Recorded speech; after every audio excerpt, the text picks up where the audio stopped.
was just last year that we walked around with Elon Musk at his Fremont, California Tesla plant. Since then, so much has happened. He just bought the gigantic piece of property next to that plant in Fremont. They're expanding, but it was 6 years ago that Elon was one of our 3 Days in the Valley originals. He has been such a busy man these days. Look at the stock right now. Now, as you see, over the past year, it is up more than 450%. Over the past 3 years, even better. But this is a guy who has an ability to focus on many different things, from, of course, electric vehicles to rockets at his company SpaceX. He's winning 5-star safety ratings at Tesla. He's attempting to revolutionize the way we use public transit as well.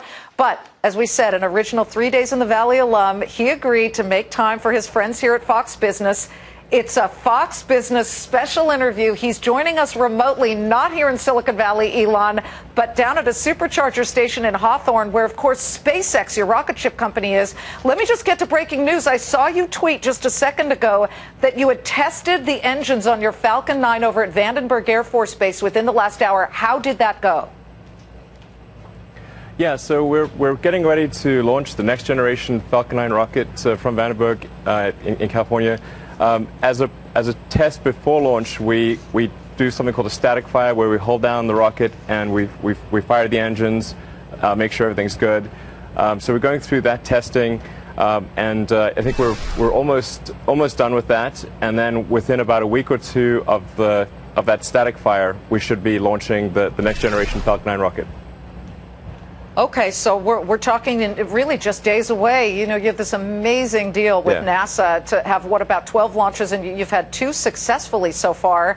I remember being back there in 2006. Back then you were in El Segundo. You've moved to Hawthorne. But SpaceX has been a fascinating rocket ship venture. You know, are you going to go 12 for 12?